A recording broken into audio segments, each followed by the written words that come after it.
And this morning, I'm going to talk about food waste. And food waste is quite a pressing issue in Europe, in all countries around the world. And every time when I go to a conference, my wife always says, like, how can you fly to all these conferences knowing that you're working for a sustainable company? But then I tell my wife this: aviation is emitting 1.9% of global CO2 emissions, 1.9%. If you look at the emissions from food waste, that is 3 times more than global aviation, it's 6%.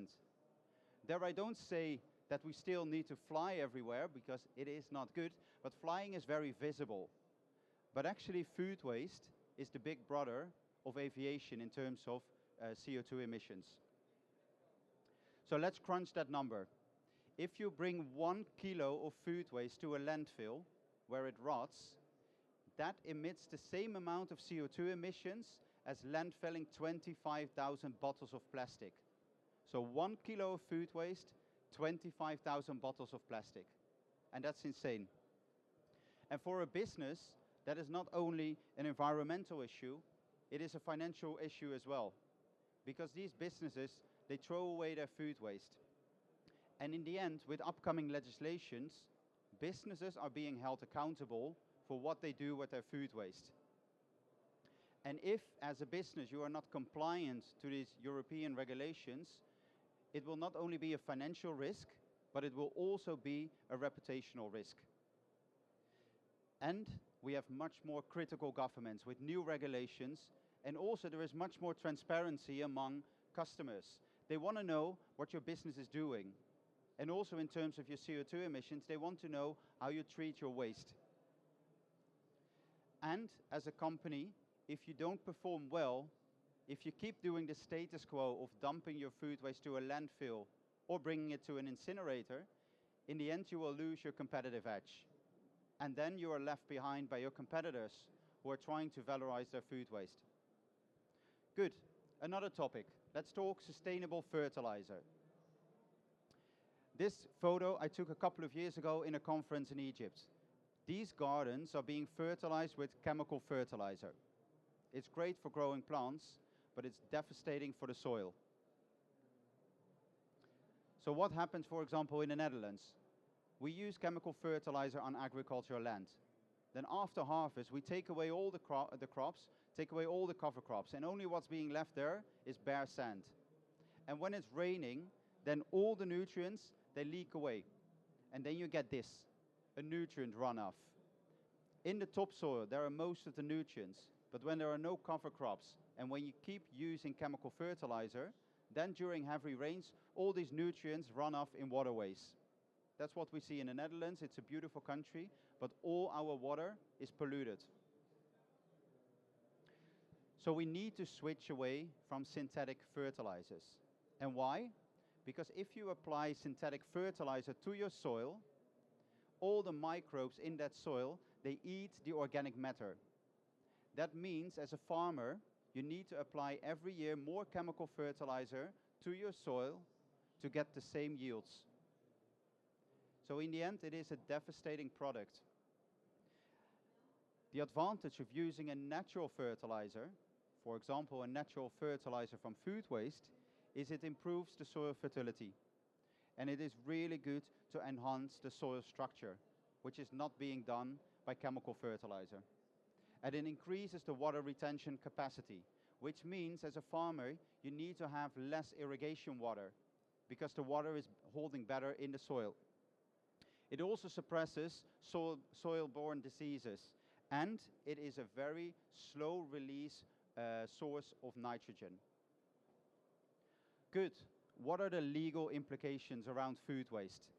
In the European Union, we have now legally binding targets to separate or process your food waste on site. So as a company, you are not allowed to mix your food waste with other waste streams anymore. There is a food waste to landfill ban, and that legislation was being activated last year at the end of 2023. But many companies are not ready for this yet. They still get their waste collected, mixed with other waste, and then, because it is contaminated with food waste, plastics cannot be recycled anymore, paper is wet, it cannot be recycled anymore, and it all needs to be incinerated or landfilled. When we look at the extraction value of food waste, there are multiple options what we can do. On a global scale, what happens the most of the time is that we just dispose it on the landfill, being collected, dumped on the landfill, it's out of sight, and it just rots away. Then, second option is incineration. But it doesn't make sense to incinerate food waste, because have you ever seen a watermelon burning? It is a very inefficient process to incinerate your food waste. Then, a better option is to compost it. For composting, you can use that in the soil again, it increases the carbon content. And then the last one is anaerobic digestion. If you use food waste in an anaerobic digester, you not only keep all the nutrients, but you also turn it into a renewable energy. Good. Then let's talk about our solution, what we provide to our clients at the Waste Transformers. This is a waste transformer. And this waste transformer is a small-scale anaerobic digester that are placed on sites where there is food waste. So think about hotels, think about football stadiums, think about large waste management companies that want to valorize their food waste. And what happens is that company is feeding their own waste transformer on a daily basis. And it turns it into biogas, and inside the system we turn the biogas into electricity, and that directly feeds back into your business. So you're co-powering your own business on the food waste that you throw away. And we not only produce clean energy from that food waste, we also turn the nutrients from that food waste into an organic liquid fertilizer. And as cities around the world act as a nutrient sink, because all the food is being imported into these cities and then being consumed and being wasted, these nutrients are left in these urban areas. And what now happens is they're brought to landfill. What we do, we allow these businesses to extract the nutrients and use that for organic fertilizer. So our system is a decentralized way to manage your food waste. So you don't pay waste management companies anymore to get your waste collected. You as a business take the ownership of your own food waste. And in that way, you're allowed to tell stories to your clients, to your customers, and they feel much more involved because your company is doing something very well on the environmental perspective. So what you see here is that the system is being fed with just standard waste bins that we have in every business. And people within the company, they can just feed the waste transformer. You don't need biogas experts because we monitor every system online from a distance. So we have the systems in Africa, in the Middle East, in Europe, and there on the locations you don't need people who have knowledge about biogas. So it is a modular system. It comes at the moment in two sizes. The smaller one can process 350 kilos of food waste per day. So think about a football stadium, a small hotel, and a bigger system can process up to about 1,750 kilos of food waste per day. If you compare our solution to other solutions for small-scale waste transformation on the market, is that the advantage of our system is that we don't waste anything. There is no waste going through the sink into the sewage. We generate clean energy, so you don't need fossil energy to run the system. Actually, 60% of the energy feeds back into your business, and 30% of the energy is used by the system itself. And it's a very tangible and likable solutions. Our clients place their waste transformer in a visible location. So for example, this is the Johan Cruyff Arena in Amsterdam, the famous stadium of Ajax. What they do there is they have the waste transformer directly next to the football stadium. The food waste is collected from the football stadium and from corporate offices nearby the stadium. That's being brought to this waste transformer, and there it's being turned into biogas, electricity, and fertilizer. Last year, or 2 years ago, there was the global tour of Coldplay, the famous band, and as you might know, they are very focused on sustainability. They want to give green concerts, And just before they had their concert in the football stadium, they heard about this waste transformer. And they thought it was so cool that they made a video about this waste transformer at the stadium and shared it to their 24 million Instagram followers just with food waste. So how can you become a front runner?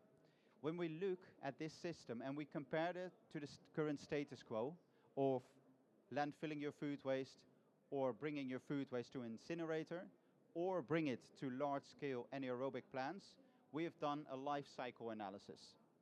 And what we saw is that our system, our waste transformer, reduces the amount of CO2 with over 323% compared to when you bring your food waste to a landfill. If you compare our system to, for example, incineration, it reduces the amount of CO2 by almost 38%. And if you compare it to large-scale anaerobic digesters, then it's even 31%. So, for example, we placed a waste transformer next to an IKEA store in the Netherlands. And not only to generate energy from their food waste, but they wanted to do more. So what we did is we turned their food waste, you might know the Swedish meatballs, and we turned that into a liquid fertilizer. Then we optimized that liquid fertilizer, and we used it in a vertical farm, where you grow vegetables under LED lights. And what we saw is that the nutrients in 1 kilo of food waste could grow 43 portions of lettuce being served in an IKEA restaurant. So there, you're growing food with food waste. What we do together with the Johan Cruyff Arena and UEFA is to see if we can grow their professional sport fields on the food waste that's being produced inside the football stadium. So at the moment, we have all different kinds of test facilities growing professional grass on the nutrients coming from that same football stadium. And at the moment, we are certifying this fertilizer to use that on the market. So how can you reach your decarbonization goals? You saw a lot of numbers, but you might can remember this one.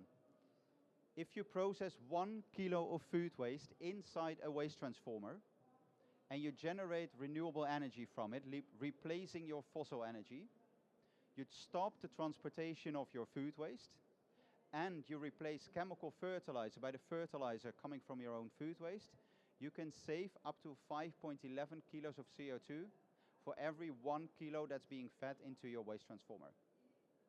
Then please think about again the aviation and the food waste. It is important that we start dealing with this topic. And then you might think, okay, but this is a rather small solution. But the impact lies in the replication of the system. And the impact lies in motivating people to separate their food waste at the source. And because it's a very visible solution, businesses can really inspire their clients and their visitors and their employees to start valorizing their food waste and also separating their food waste.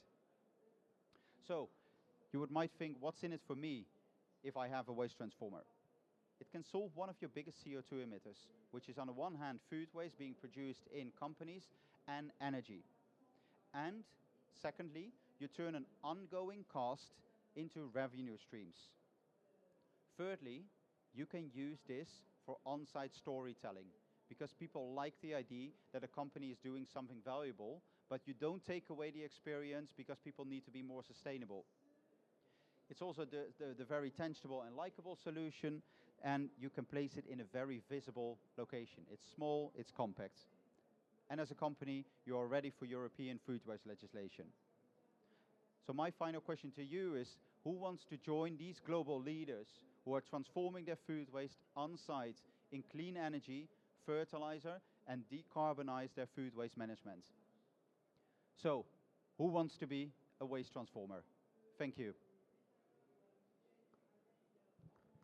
Are there any questions in French or English?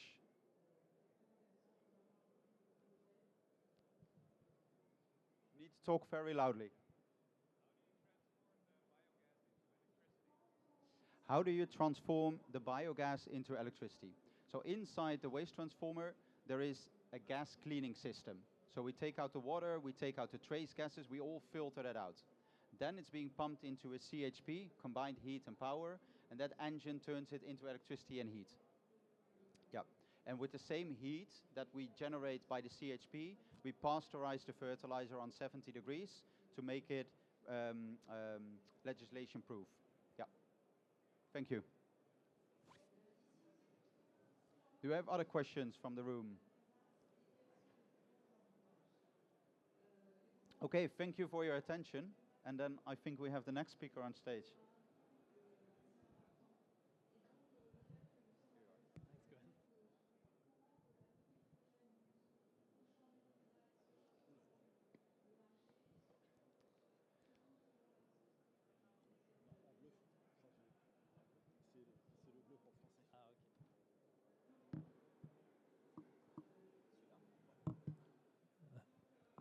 Parfait.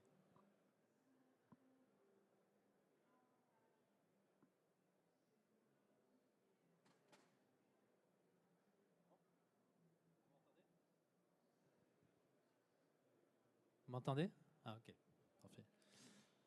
Donc, merci à Cohen. Présentation très intéressante par rapport à une solution aussi décentralisée pour lutter contre les... Là, c'était food waste. Donc, je me présente. Je suis en charge du développement commercial de Cage Technologies, une compagnie basée dans le nord de l'Angleterre qui a mis au point des unités de cogénération fonctionnant au gaz, avec différents gaz, dont le biogaz, dont je vais plus parler aujourd'hui. En fait, c'est intéressant d'être invité dans ce genre d'événement pour parler justement de solutions décentralisées, parce que souvent, on met l'accent sur des projets, par exemple de méthanisation, des gros projets très centralisés, même si l'objectif commun est toujours de traiter des déchets et de les valoriser en énergie utile. Si on veut une adoption de masse dans ces filières, que ce soit les filières alimentaires, comme dont Cohen parlait, mais aussi les filières agricoles, il faut proposer des solutions qui sont adaptées aux besoins de tout un chacun, et notamment les petites moyennes exploitations, par exemple. Donc c'est là que l'approche décentralisée a un intérêt. C'est que contrairement aux gros projets, il y a deux problématiques dans les gros projets, c'est les problématiques techniques et les problématiques financières.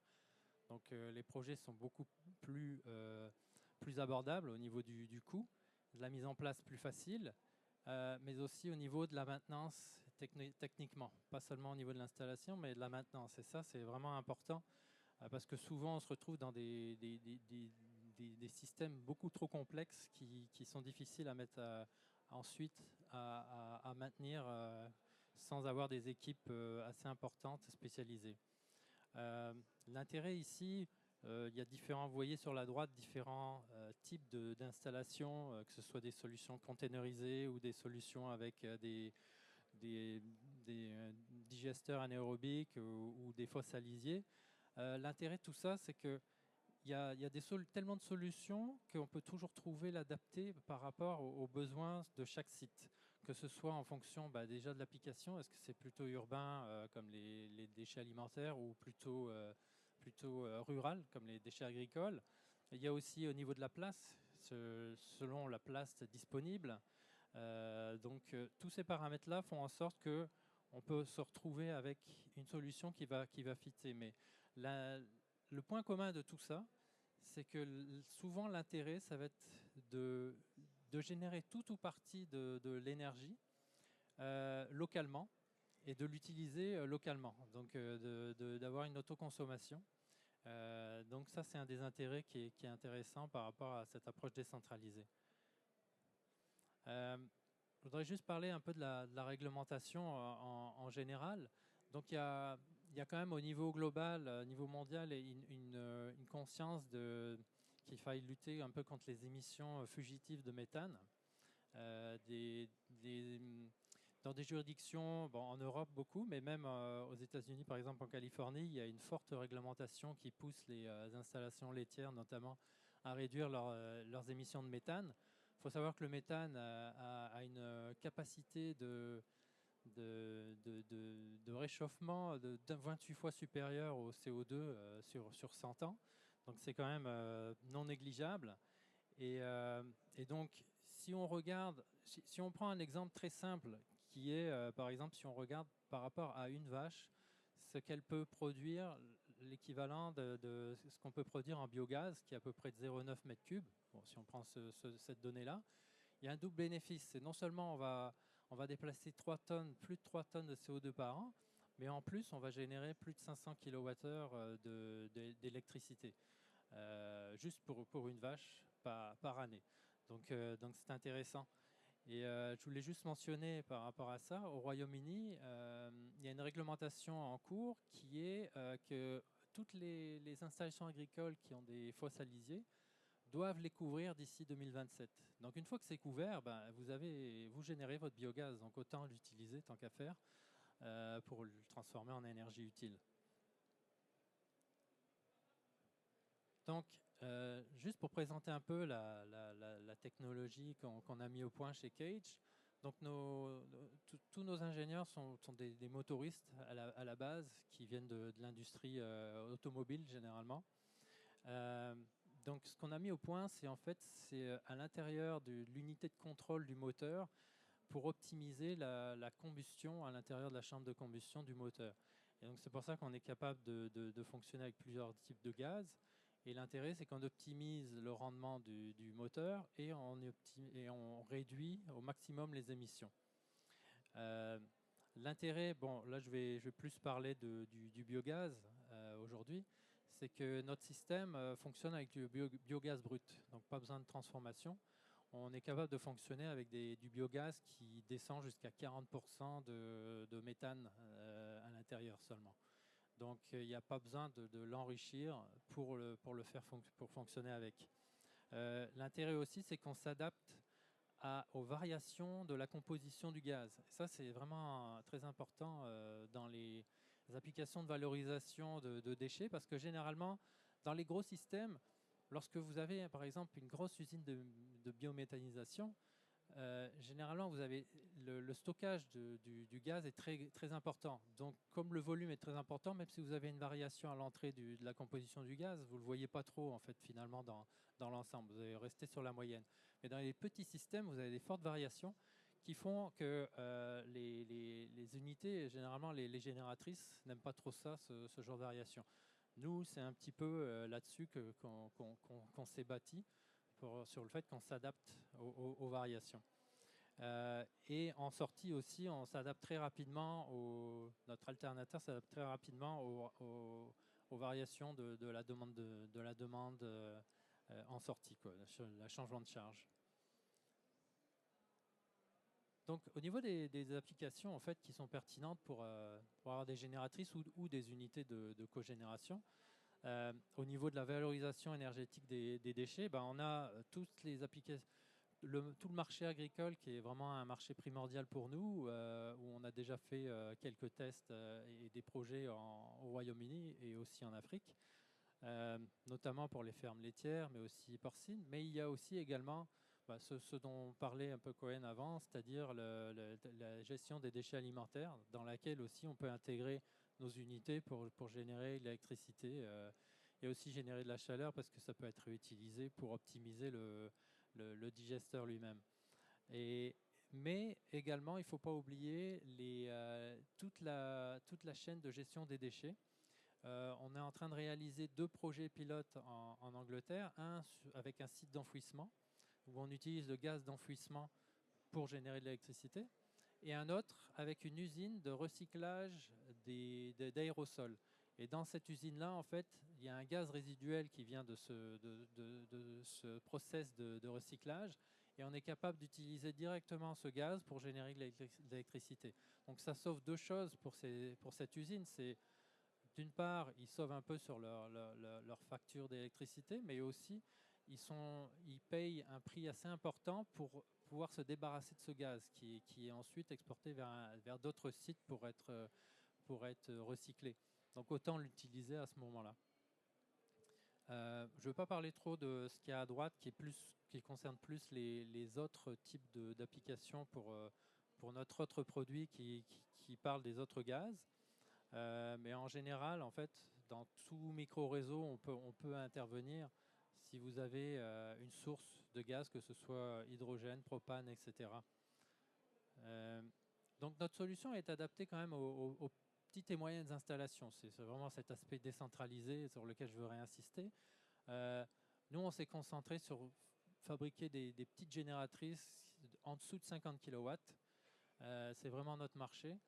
Et donc, en fait, comme je disais, l'intérêt, c'est qu'on s'adapte à différents gaz. Donc, un même produit, en fait, vous pourrez l'utiliser en utilisant du propane, du biométhane ou de l'hydrogène, ce qui fait que ça peut donner une transition aussi en douceur pour certaines applications où on a vu le cas, on travaille avec l'industrie de la construction au Royaume-Uni. Beaucoup de monde sont intéressés par exemple pour des applications avec l'hydrogène, mais il n'y a pas forcément la chaîne de valorisation où de toute façon le coût est beaucoup trop important pour sourcer de l'hydrogène sur des sites de construction. Donc l'intérêt, c'est qu'avec notre produit, ils peuvent commencer leur transition du diesel vers des solutions beaucoup plus environnementales, mais tout en transition, quoi. Aussi, je voudrais mettre l'accent sur une chose qu'on est en train de développer, de finaliser. C'est une méthode pour calculer beaucoup plus fiable, avec une meilleure fiabilité, les carbones qu'on va sauver à l'intérieur. Parce que le problème de beaucoup lorsqu'on parle des crédits carbone, etc., c'est que il y a eu, si vous regardez ces marchés-là, que ce soit des marchés volontaires ou obligatoires de crédits de carbone, c'est qu'ils ont tous chuté ces derniers temps, en grande partie parce qu'il y a eu des scandales et aussi les mesures étaient complètement erronées. Nous, ce qu'on fait, c'est qu'à l'intérieur de l'unité de contrôle du moteur, on est capable de savoir exactement le volume de gaz qui passe dans ce moteur et sa composition, et donc on peut calculer plus efficacement le carbone qu'on va sauver par rapport à notre application. Et ça, c'est intéressant pour des filières, par exemple la filière laitière. Souvent, ces groupes cherchent à réduire leurs émissions globalement, et donc il y a ce qu'on appelle les scope 3, qui sont les plus difficiles à réduire. Ça concerne vraiment ce qui est en dehors de votre activité directe, donc soit en amont ou en aval. Et donc si on regarde en amont ce qui concerne notamment par exemple les exploitations laitières, et bien à ce moment-là, notre système entre en compte dans le sens où lorsque vous allez utiliser notre système, vous allez avoir une meilleure fiabilité de savoir ce que vous avez vraiment sauvé au niveau carbone à l'intérieur. Et si je prends l'exemple de Arla, qui est une coopérative laitière danoise, mais établie dans 7 pays différents en Europe, eux, ils mettent l'accent justement sur ces émissions en donnant des premiums en fait, ils payent plus cher le lait qu'ils achètent à des exploitants qui montrent en fait qu'ils s'engagent dans des actions durables. Et en fait, ils ont tout un système de barème. Et en fonction de ça, ils vont payer un peu plus l'exploitant laitier. Donc c'est vraiment un intérêt primordial. Et on a un des projets qu'on a fait, c'était avec une compagnie qui s'appelle Systema Bio, qui est un leader mondial dans les petites unités de digestion anaérobique, notamment pour tous les pays en voie de développement. Eux, ils s'appuient vraiment sur une partie de leur modèle d'affaires s'appuie sur les crédits carbone. Donc ça a encore plus d'intérêt pour ces gens-là. Donc enfin, je voudrais juste vous montrer un petit peu tous les projets de ce qu'on a fait jusqu'à présent, qui nous ont permis justement de développer notre technologie. Donc on a commencé avec vraiment des petits systèmes, 6 kW, qu'on a installés au biogaz, qu'on a installé en Afrique, au Kenya et aussi en Inde, avec le partenariat de Systema Bio. Et ces systèmes ont été installés vraiment, vous imaginez, dans des endroits où il y a très peu de technologie. On les plug directement sur la sortie de gaz du digesteur anaérobique et ça fonctionne. Et ça fonctionne quotidiennement, ça fait 4 ans que ça tourne. Et il n'y a pas plus simple pour le fermier local. Il a juste à appuyer sur le bouton, ça démarre la génératrice et c'est tout. De là, en parallèle, on a développé notre technologie aussi sur le propane, par exemple, le GPL, plus avec les industries de construction dont je parlais tout à l'heure. Donc on a installé plusieurs systèmes sur le projet de construction d'un rail pour le train à haute vitesse en Angleterre.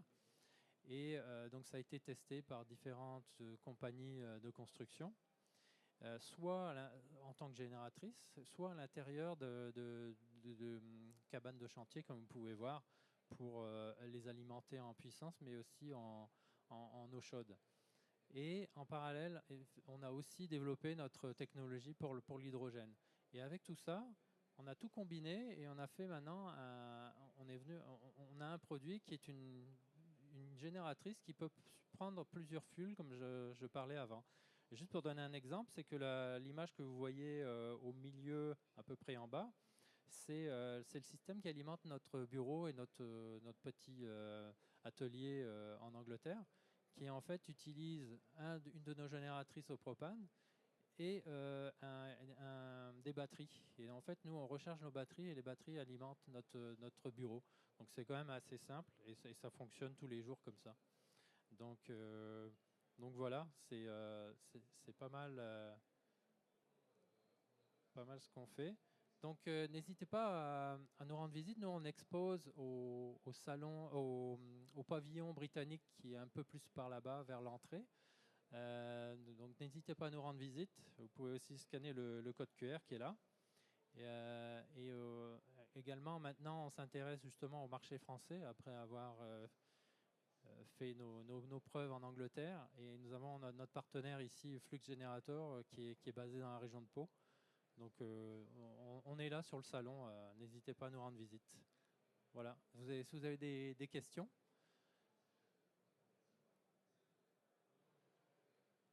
Oui.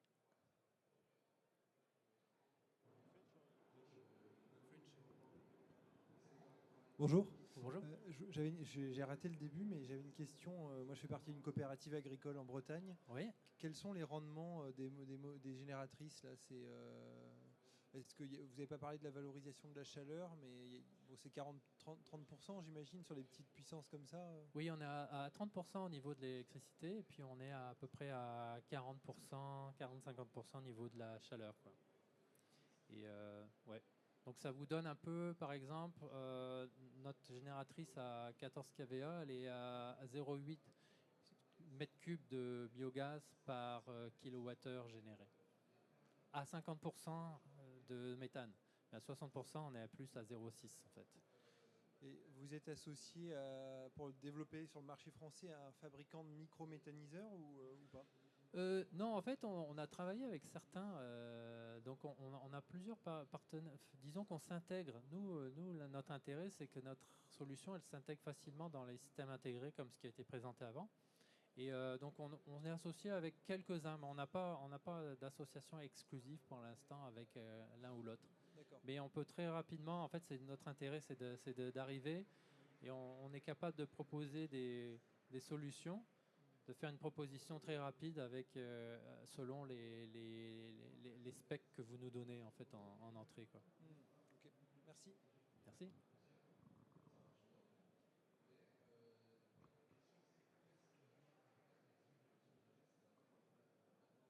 Je pense que c'est ouais.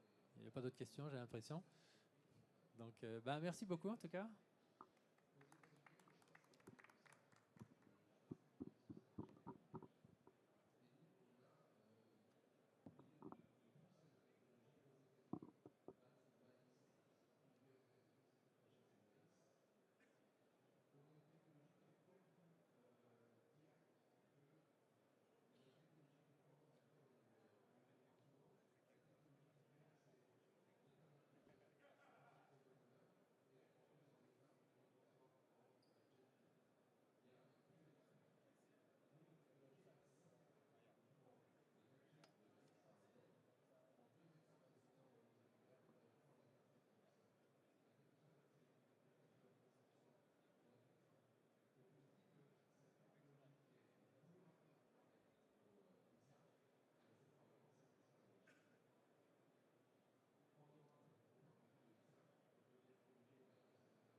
Bonjour à tous. Il n'y a pas grand monde, mais on va essayer de convaincre le chaland. Donc Lucille Nourry, présidente et cofondatrice de la société Green Creative, on fait des solutions de déconditionnement et de filtration de tout ce qui est biodéchets pour avoir un vrai retour au sol sur tout ce qui est digesta et organique. Donc on sait aujourd'hui l'enjeu en méthanisation du biodéchet, puisque ça a un fort pouvoir méthanogène et ça a un intérêt donc à la fois pour la création de biogaz et à la fois pour le retour au sol. Et donc aujourd'hui, nous, on boucle la boucle avec un vrai retour au sol des matières organiques grâce au digesta, avec pas de pollution de plastique. Et ça, c'est l'ADN de notre société. Vous avez... donc ça fait maintenant 15 ans que la société est créée. On a 2 sites, un site à Angers et un site en région parisienne. On fabrique nos machines en France pour permettre une vraie itération et innovation dans le secteur. Et on est très fiers de la qualité de nos soupes qui permettent aujourd'hui d'avoir un vrai retour au sol. Puisque comme est écrit là, c'est une phrase de Monsieur Passemard de GRDF, la méthanisation, c'est quand même 90% de digesta. Donc si on ne se soucie pas de l'enjeu de la qualité du digesta, on met la filière à mal et c'est une catastrophe dans 5 ans pour l'ensemble de la filière méthanisation. Donc aujourd'hui, on a toute une gamme de produits avec une gamme de déconditionnement. Donc là, on va traiter des biodéchets emballés sur les installations de nos clients. Et on va permettre de créer des soupes qui vont booster la création de biogaz et qui sont dénuées d'impuretés plastiques, ce qui permet un retour au sol via le digesta. Et puis on a créé l'an dernier FlexiPure, qui est un outil de filtration pour essayer de filtrer et du coup d'amener la filière vers quelque chose de plus vertueux, quelle que soit la technologie de déconditionnement, que ce soit du broyage ou pas, pouvoir filtrer les soupes et donc avoir le moins de plastique possible, quelle que soit la qualité des soupes. Donc là, vous pouvez voir à gauche les typologies de déchets en déconditionnement. Donc on va traiter à la fois des déchets de supermarchés, d'industrie agro, mais également de collectivités, puisqu'avec la loi AGEC, c'est un vrai sujet. Et d'ailleurs, on signe avec des collectivités, c'est vraiment un nouveau marché. Donc nous, quand on a commencé, étant donné que c'était la qualité de la soupe qui était le fer de lance de notre boîte, mais aussi de notre produit, on est très présent chez les producteurs de biogaz, agriculteurs et composteurs. Et depuis quelques temps, on est présent dans les collectivités. On a signé 4 collectivités qui vont être installées cette année pour traiter à la fois du biodéchet des ménages porte-à-porte, mais également du déchet assez classique emballé. Et puis bien sûr, on est présent également chez les prestataires de déchets qui veulent avoir un déconditionnement propre au sein de leur boîte. Donc j'ai pris un cas client pour vous montrer quelque chose d'assez intéressant. Christophe Rousseau, donc c'est un agriculteur qui a monté un méthaniseur au démarrage de la méthanisation, qui recevait beaucoup de soupes qui drainaient la région parisienne et la région Rhône-Alpes. Et au bout d'un moment, il s'est avéré qu'il a eu un vrai problème de qualité de soupe qui polluait ses digestats, nécessitait des curages de la méthanisation beaucoup plus fréquents que prévu. Et du coup, il nous a consultés parce que par contre, l'enjeu, c'est qu'il voyait bien que le biodéchet était une denrée, on va dire, une ressource hyper intéressante pour son pouvoir méthanogène et la création du biogaz. Et du coup, il a monté un autre site de méthanisation avec la volonté de maîtriser le côté déconditionnement pour vraiment avoir une bonne qualité de soupe. Et du coup, sur son site, ça nous a permis aussi, nous, de faire notre R&D. Et c'est avec lui qu'on a développé le FlexiPure, qui est l'outil de filtration, sur son site qui existait déjà. Et pendant qu'on construisait le site de déconditionnement, on lui filtrait ses soupes de son premier site de méta. Ce qui est hyper intéressant, c'est que là, vous voyez dans la chaîne où est situé le FlexiPure sur son site. Donc on déconditionne aussi ces matières. Ça va dans des cuves. Et dans cette cuve, il peut aussi envoyer toutes les soupes qu'il achète d'autres sites de déconditionnement. Et il filtre tout pour être sûr de la qualité de ses soupes et ensuite envoyer en méthanisation. Ce qui pour lui est hyper intéressant. puisque ça lui permet de s'assurer de la qualité de son digestat et donc de maîtriser ce qu'il envoie dans son premier site de méta à partir du second qu'il a créé. Donc voilà un petit cas d'école qu'on a chez nous.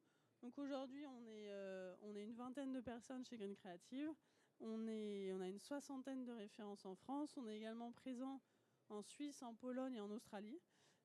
Et voilà, pour nous, l'enjeu des prochaines années est de pouvoir équiper des sites de méthanisation ou de déconditionnement qui ne sont pas uniquement Green Creative et de pouvoir vraiment aller monter la filière en termes de qualité des soupes et des digestats. Voilà, merci pour votre attention.